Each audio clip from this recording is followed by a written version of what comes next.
Olá, turma, tudo bem com vocês? Espero que sim.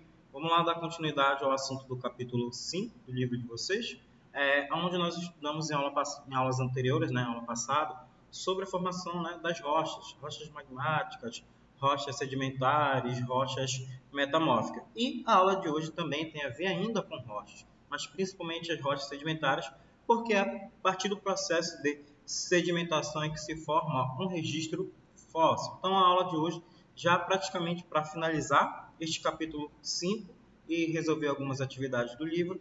E aula que vem, que será via Zoom, iniciar já o capítulo 6. Beleza? Então vamos lá, falar sobre os fósseis.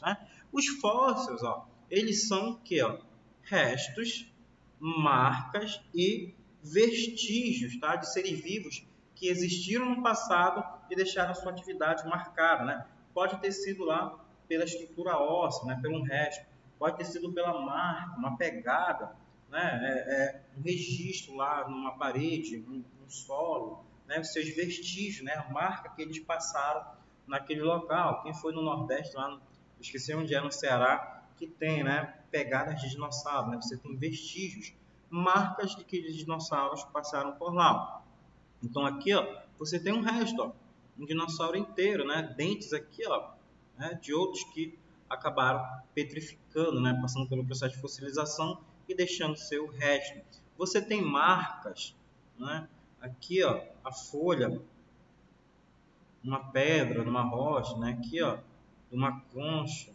Você tem os vestígios também, de passagem, de pegadas de dinossauro. Então, os fósseis, são essas atividades de restos, marcas e vestígios de seres vivos que existiram no passado e por algum processo que a gente vai ver, eles deixaram de existir, mas lá ficaram seu registro, ok? E por que é importante nós estudarmos os fósseis?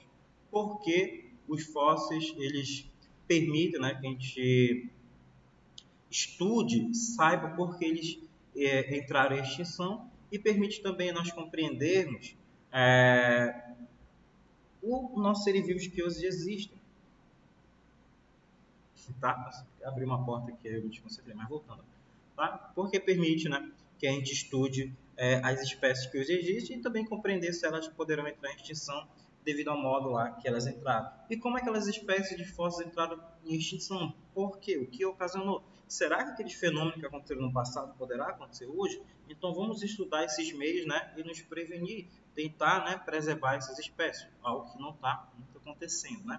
E através do estudo podemos ficar a conhecer melhor a longa história do nosso planeta. Será que também estudando os fósseis a gente consegue saber como era o clima, como era a nossa vegetação, como era naquela época muito, a longa time ago, como é que era o nosso planeta Terra. Então, através desse registro, desse processo de fossilização, a gente consegue compreender melhor como foi o nosso planeta Terra há milhares, ou até bilhões de anos atrás, estudando as rochas, estudando os restos, vestígios daqueles animais que lá existiam.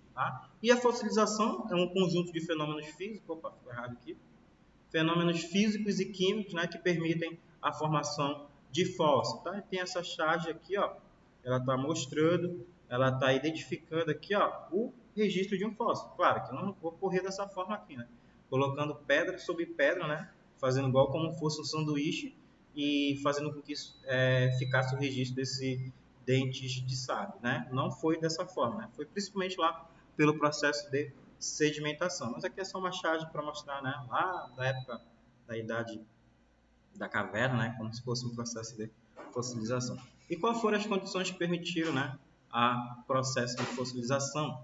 A gente sabe que o fóssil não pode ficar muito tempo exposto ao ambiente, principalmente ao ar, porque ele pode sofrer ações de micro-organismo e isso pode fazer com que altere suas propriedades físico e químicas, a estrutura do seu corpo. Então ele não pode ficar há muito tempo, então ele tem que ser logo soterrado, ele tem que passar logo por aquele processo de sedimentação, porque se ele ficar exposto ao ar, no ar tem micro-organismo, fungo, entre outros seres vivos, que podem deteriorar e fazer com que não seja preservado todas as suas partes vitais. Isso que acontece, Algumas partes dos seres vivos acabam ficando expostas, algumas partes não ficam fossilizadas. Por exemplo, dos seres humanos, tá? Dos hominídeos que lá existiram há algum tempo atrás. Por exemplo, os australopitecos, entre outros, eles não tinham processo funerário, eles não enterravam os seus entes queridos. A partir, né, do Erectus, do Neandertal, eles já começaram a fazer processo de, de funeral. Então eles enterravam e consegue se achar bastante fóssil desses hominídeos, tá? Desses seres humanos primitivos, então consegue. De outras espécies não, porque é muito difícil achar um australopithecus, entre outras espécies, porque eles morriam e seu resto ficou lá, eles não eram enterrados. Então por isso que é muito difícil achar todas as partes. E você não consegue, tá? É muito complicado você achar todo um corpo. E não, professor, quer dizer, quando eu fui lá em São Paulo, eu vi aquele Tiranossauro Rex, não era, não. Algumas partes, né, são reconstituídas, são feitas para que se permita, né, deixar à mostra todo aquele dinossauro, tá?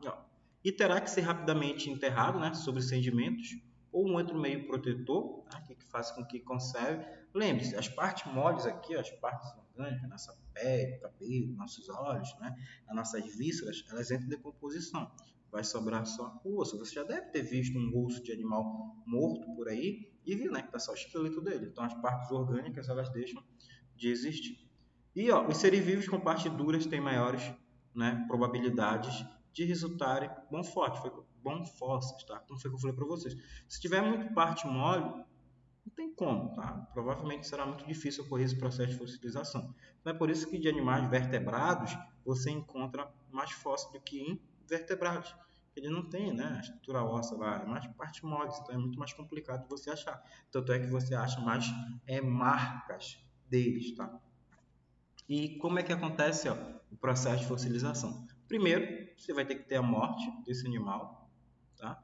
Depois que ocorre a morte, você tem que ter o seu aterramento. Lembre, ele não pode ficar muito tempo exposto ao ar, né, ao meio ambiente. Então, depois que ocorre, tá, as partes moles dele entraram em decomposição, ficaram os vestígios dele aqui, ele tem que ser soterrado, tem que acontecer o processo de sedimentação. Depois, a decomposição, tá? Claro que vai perder algumas estruturas, sua parte óssea, ela irá também perder algumas propriedades físicas e químicas, e ocorre o processo de fossilização, está totalmente soterrado, ficou preservado somente as partes duras, e depois tem o seu afloramento, a Terra está em constante movimento, uma hora esse fóssil surge a aparecer, por isso que teve um menino que achou um fóssil no Canadá, ele estava brincando, e achou lá no quintal, lá no terreno da casa dele, achou um fóssil. E a partir de lá começaram a fazer escavações. Muitos você tem que fazer escavação, você sabe que ele teve atividade de dinossauro, e lá você começa a fazer esse processo de escavação. Tá? Eita, que eu coloquei fossilização com 2, 3 S. Tá? Na verdade foi a imagem da internet. Tá? Então é assim que acontece. E o fóssil, uma hora ele vai ter que aparecer, ele vai ter que aparecer esse processo de afloramento.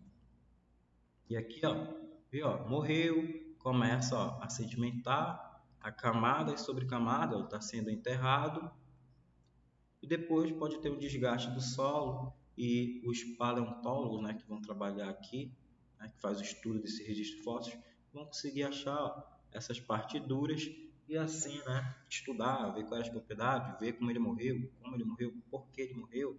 Dá para perceber, já acharam fósseis que tinha perfurações no corpo. Opa, provavelmente esse dinossauro aqui, esse réptil aqui, ele deve ter morrido durante batalha. Já viram um osso da perna quebrado, não conseguiu andar, e assim ele veio a falecer. A Lucy, né, o fóssil mais antigo aqui da região do Brasil, a Lucy caiu da árvore. Ah, professor, como é que ele sabe que a Lucy, um australopiteco, caiu da árvore? Porque a bacia dela e a tíbia estavam quebradas.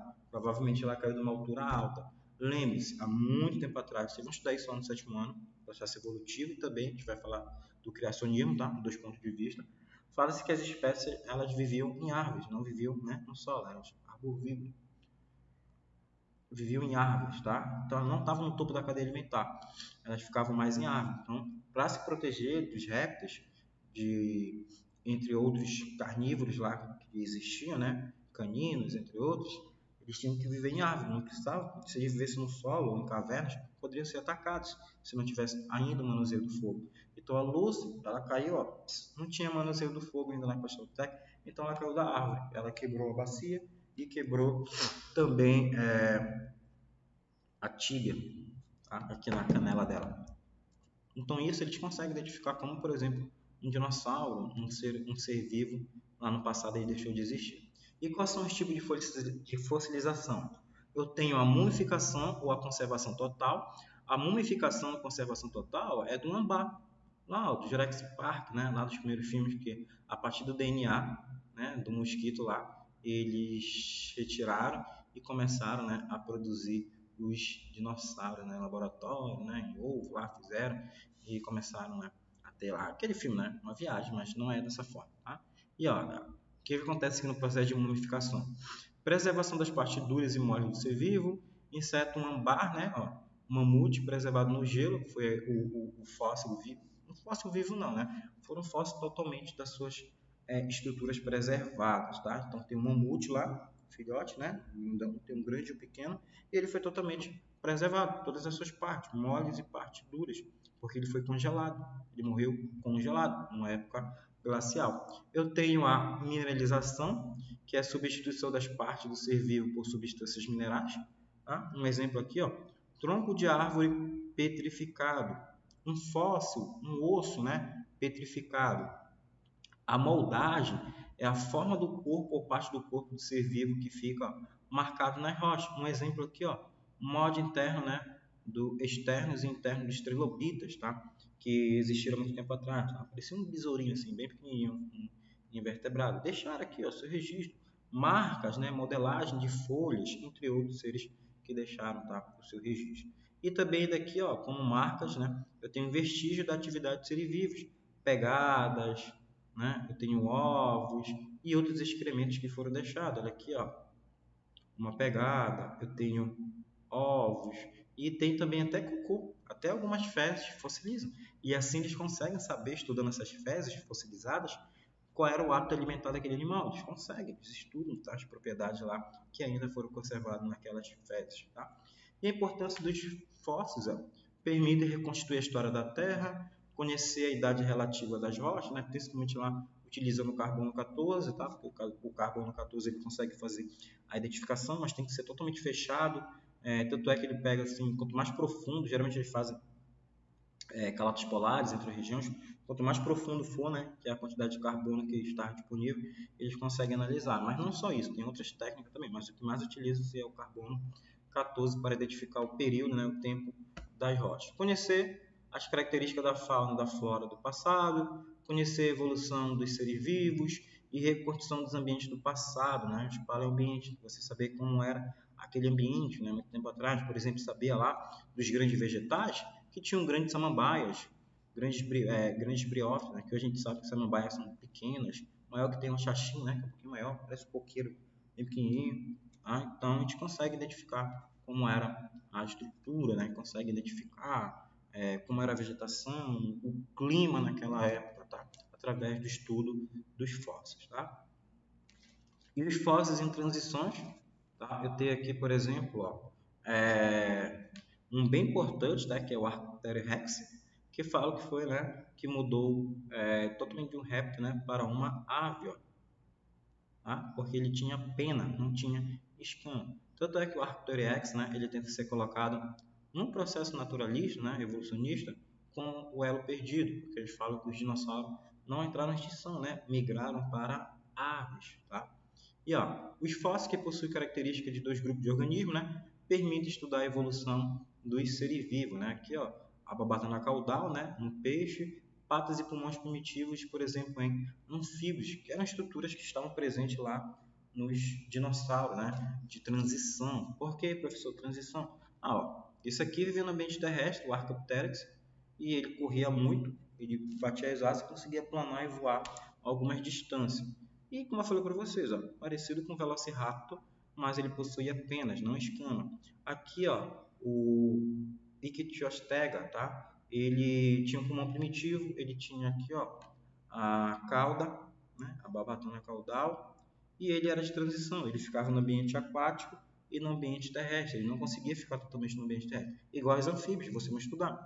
Os anfíbios, eles conseguem ficar no ambiente terrestre, mas eles ficam em locais úmidos, porque eles precisam, né, dessa umidade, porque eles fazem respiração ainda cutânea através da pele e também do pulmão. Então eles não conseguem viver em um local quente. Você não vai ver lá na frente da sua casa, meio-dia, perto do asfalto, um sapo. Você não consegue. Você enxerga eles, você vai ver eles em ambientes úmidos, né? E os fósseis vivos do selacanto aqui, ó, tá? Quando acharam lá foi impacto, né? Foi sem querer. Pescadores lá em Madagascar pegaram aqui, falaram, meu Deus, que peixe estranho é esse?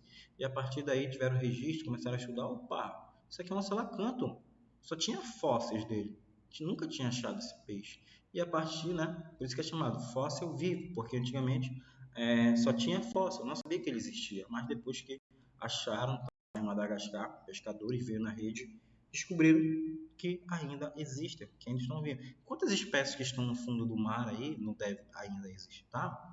São organismos, né, que na atualidade estão presentes no registro fóssil desde há muito tempo, quase não apresentam alterações morfológicas relativamente aos respectivos fósseis que existiram lá atrás. Ó. Mantiveram uma excelente adaptação aos diversos ambientes que a Terra atravessou. Um exemplo, né, são os jacarés, né, os crocodilos, que ainda, né, existem. E o Estelacanto depois começou a ter uma grande pesquisa, foram muitas pessoas lá verificar naquela parte da África, na parte de Madagascar ali, e acharam vários. Tá? Hoje é considerado um fóssil vivo. A mesma coisa aqui, ó, que a ginkgo biloba, tá? O ginkgo biloba é um fóssil vivo, olha aqui, ó. Só tinha marca dela, só tinha um vestígio dela aqui, ó. E, né, depois verificou, não, existe ainda, ainda tem, ó.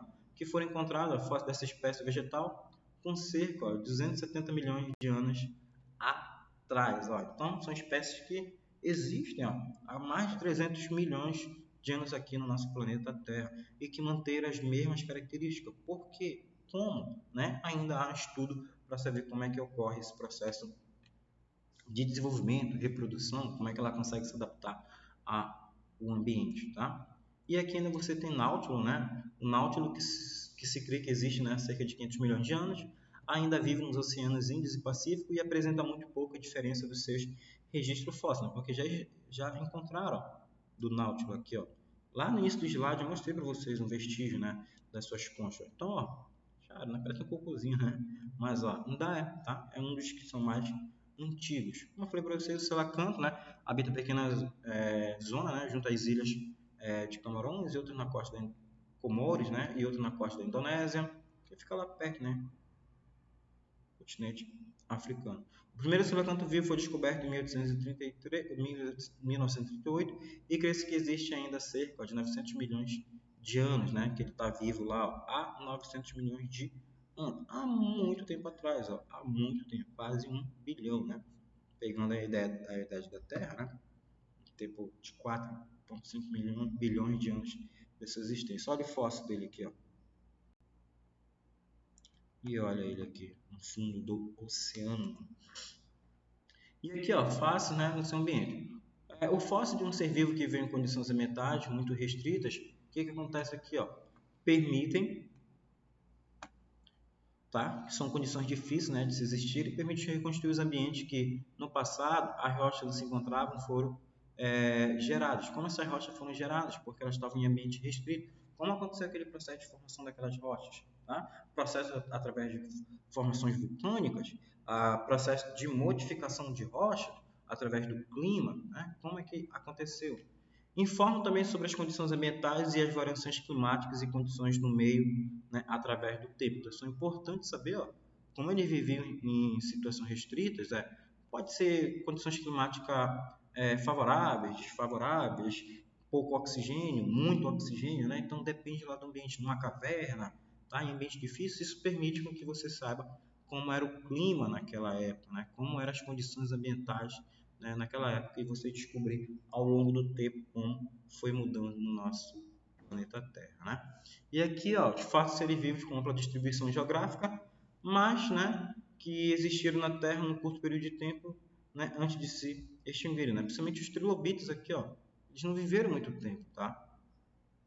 Eles são úteis porque consegue se identificar o período da rocha. Pá, eu sei que o trilobita existiu, ó, né, cerca de 503 milhões de anos atrás, né, a menos de 248 milhões, né, de anos atrás. Então, a partir disso, ó, eu sei lá da sua existência, quando foi que ele existiu, né, por mais aí, ó, de quase 300 anos. Então, eu sei quanto é que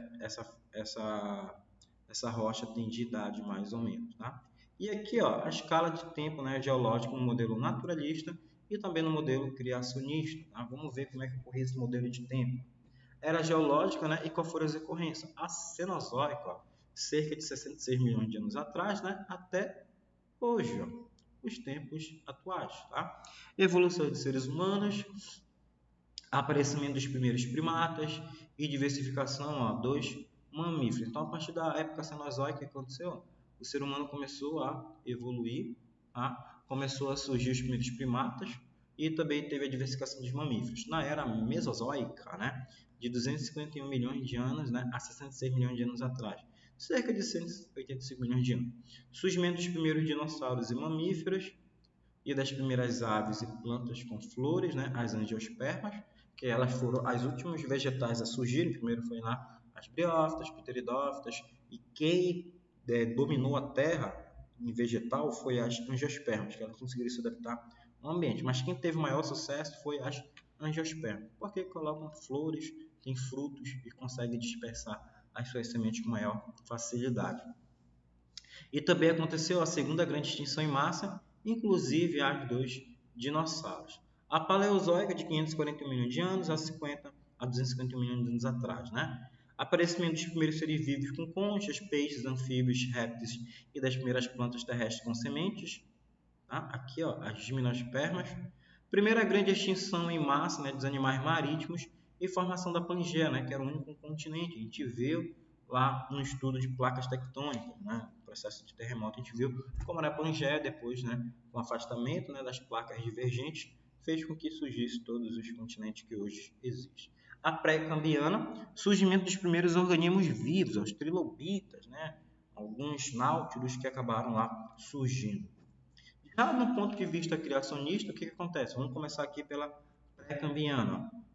Planeta Terra, né, disforme e vazio, né, surgimento lá em Gênesis, quando teve o boom, né, surgimento lá, a grande explosão não, foi no modelo naturalista, mas quando teve lá a criação, né, por um Deus, tá?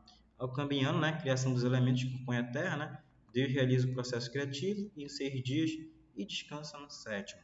A Paleozoica, chuvas torrenciais durante 40 dias, né, queda dos grandes asteroides, ruptura da costa terrestre, fossilização de répteis e peixes, soterramento das florestas imersas e formação das camadas sedimentares, né? Principalmente aqui, ó, nessa época aqui, paleozoica, que ele vai falar, ó, do grande dilúvio, né? Do grande dilúvio que existiu, né? Fez com que, ó, tiveram rupturas, né? Fazendo um extravasamento de magma, terremotos, vulcanismo, o planeta coberto por água, começou a fossilização primeiro dos peixes, né, que viviam naquele ambiente aquático, depois começou dos répteis que viviam próximo à água, depois ao soterramento de imensas florestas e daqueles animais que foram para as altas montanhas. Tá? Na Mesozoica, erupções vulcânicas, né, pela rachadura da costa terrestre, abaixamento das águas devido à ação dos ventos mais fortes e aparecimento, né, do cume das montanhas, começando a diminuir lá o nível da água. E a Cenozoica, secagem da água proveniente do dilúvio, diminuição do impacto dos asteroides, equilíbrio gradativo da costa terrestre, início da formação dos ecossistemas atuais, redução do nível do mar, soterramento dos mamíferos e surgimento de camadas, né, fósseis. Tá? Então esse aqui é o modelo criacionista, que você viu que é totalmente diferente, né, do modelo naturalista. E qual é, professor, o modelo que é mais... Não estou falando que é mais aceito, mas que é mais colocado, tá? Porque se você for pegar os livros de muitos colégios, é evolutivo, tá? Você vai ver, qualquer colégio público, aí você vai ver que é evolutivo. Pouco fala, né, do modelo criacionista. Então, se trabalha muito, trabalha-se mais o pensamento, né, um modo de visão naturalista, tá? E aqui, ó, um texto complementar, que vai falar sobre os dinossauros e a Bíblia, né? Que é a grande pergunta, né? Como teve o grande dilúvio, né? Por que Noé não colocou, né, os dinossauros na Bíblia? Então, vamos ver aqui, ó.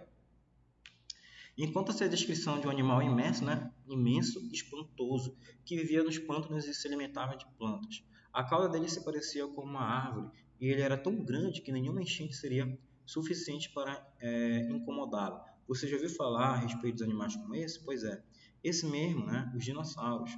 Mas espere um pouco, dinossauros na Bíblia?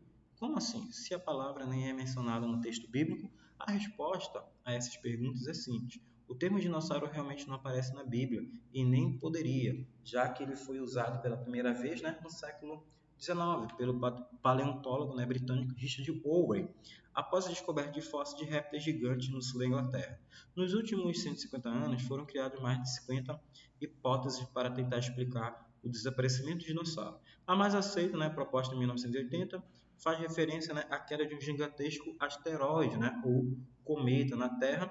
Em consequência disso, uma enorme nuvem de poeira teria sido levantada, provocando o início de uma era glacial, isto é, do gelo. Porém, outras pesquisas têm revelado evidências que contradizem essa suposição. Veja a seguir um trecho, né, interessante noticiado pela notícia, né, pública na versão online do jornal Folha de São Paulo. Os fósseis de dinossauros geralmente têm as bocas, né, semi-abertas, a cabeça para trás e a cauda, né, em curva. Por razões, os paleontólogos acreditam que os dinossauros morreram na água, tá? Como se estivessem se afogando, né?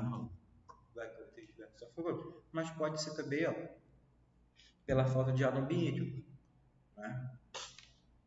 Várias outras formas de animais parecem confirmar a ideia de que resulta da morte repentina, com, com sepultamento, né, e lama, há peixes soterrados no momento e que engoliam as presas, animais sepultados no instante, né, em que davam à luz, né, ovos, e etc. Tais evidências sugerem que uma grande catástrofe aquática, né, o dilúvio, pode ter sido responsável pela extinção dos dinossauros e de outras espécies de seres vivos. As rochas dos fósseis do carvão e o petróleo, os sedimentos marinhos nos continentes e a existência de relatos em diferentes culturas na ocorrência de uma devastação global são, né, constatações de que no passado o mundo foi resetado, né? Opa, reseta. Bora fazer tudo de novo. Será que agora no futuro vai ser resetado? O ser humano está trazendo diversos prejuízos, né, para o nosso planeta, né? E aqui ó, o mundo foi resetado, ou seja, foi reiniciado por conta, né, da humanidade, tá? E como aconteceu aqui, ó, a extinção do dinossauro? Foi só a queda de um meteoro que caiu lá e fez com que eles entrassem em extinção? Ah, foi somente a queda dos dinossauros? Não. Ou sim? Sim ou não? Tá? A gente vai ver agora aqui, né? Esse meme aqui, uma vez eu ri, né? Que falava da Terra plana. Ah, se a Terra é plana, como foi que os dinossauros deixaram de existir, né? Caiu, como se fosse assim plana, né? Caiu um meteoro, bum, aí lançou eles no espaço. Hoje, né, Tom, sabe-se que o meteoro não pode ter sido a única causa de extinção dos dinossauros. Naquela época lá, além da queda do meteoro, sim, caiu vários meteoros que contribuíram com uma poeira cósmica, mas também, ó, várias erupções vulcânicas, liberando uma grande quantidade de gases tóxicos no nosso planeta. E isso fez com que, ó, imagine aqui, opa, imagine assim, ó, a Terra, deixa eu fazer o desenho aqui, ó. Imagine aqui, deixa eu ver a Terra, deixa eu ver aqui, tá legal. A Terra, ó, isso aqui é a Terra. Muitas ações de vulcões, liberando uma grande quantidade de poeira. Ações, né, do meteoro que caíram. O que que fizeram? Uma grande poeira, né? Uma grande quantidade de resíduos tóxicos na nossa atmosfera, que ficou coberta. Lembra lá do Krakatoa? O Krakatoa deixou praticamente a parte lá asiática e da Oceania praticamente no escuro. Imagine ações de vários vulcões ao mesmo tempo, mais a queda de meteoro. Fizeram com que a Terra ficasse, né, totalmente coberta. E ficando coberto, o que acontece, Tom? Ó, você tem um Sol. O Sol não manda iluminação. Se ele manda iluminação, ó, não vai penetrar, vai ser refletido. Está refletindo, ó, porque não está entrando. Os resíduos tóxicos não deixam. E o que acontece agora com o nosso planeta Terra? Ó, o que vai acontecer? A quantidade de oxigênio começa a diminuir. Por que a quantidade de oxigênio começa a diminuir? Porque os vegetais não conseguem fazer fotossíntese. Lembra que os vegetais pegam energia luminosa. Vocês estudaram isso lá no quinto ano, professora Nilda. Eles aproveitam a energia luminosa, né, o carbono, mais água e sais minerais, para produzir a glicose e liberar oxigênio. Se diminui a liberação de oxigênio, começa a diminuir os seres aeróbicos, né, que respiram esse oxigênio. Então começaram a morrer. A água também começou a ficar ácida, né? Começou a ter chuva ácida, resíduos caindo na água, né? Então, fazendo com que o pH da água aumentasse, também diminuísse a quantidade de oxigênio e muitas espécies que habitavam no meio aquático morressem. Ah, professor, mas sobreviveu sim, com certeza. As grandes espécies, pensa aqui num dinossauro desse tamanho aqui, ó, 13 metros de altura, 10 metros, que precisa comer 10, 5 toneladas num dia. Agora pense num animalzinho lá de 5 metros, 3 metros, 2 metros, precisa comer uma pequena quantidade. Então, os animais maiores começaram a entrar em extinção, não tinha mais nada para eles, começaram a morrer e aqueles menores começaram a sobreviver, conseguiram sobreviver. E assim foi, ó, se arrastando ao longo do tempo. A Terra começou a resfriar, ficou muito frio, porque não tem luminosidade, não tem mais o efeito estufa, né? Não vai prender esse calor, não vai ficar mais como uma estufa. A Terra começou a passar por épocas glaciais, né? Começou a congelar tudo. Quem assistiu lá a Era do Gelo, 1, 2, 3, ele fala um pouquinho sobre isso, tá? Claro que de uma forma mais extrovertida, uma forma mais diferente, mas ele mostra, tá? Então, ó, a queda do meteoro, tá? Não foi só ela, tá? Como você vê muito na notícia, que fez com que os dinossauros entrassem em extinção, tá? Foram vários fatores, atividade vulcânica, né? Atividade de grande poeira, cobrindo toda a nossa superfície terrestre, diminuindo a quantidade de oxigênio. Diminui o oxigênio, diminui vegetais, começa a diminuir os herbívoros, diminui os herbívoros, começa a diminuir os carnívoros. Ok? Então, ó, a aula de hoje era para falar sobre isso aqui, tá? Sobre os fósseis, para finalizar o nosso capítulo. Qualquer dúvida, vocês podem estar mandando mensagem no privado do WhatsApp. Beleza, turma? Qualquer dúvida, mandem mensagem. Até a nossa próxima aula. Fui!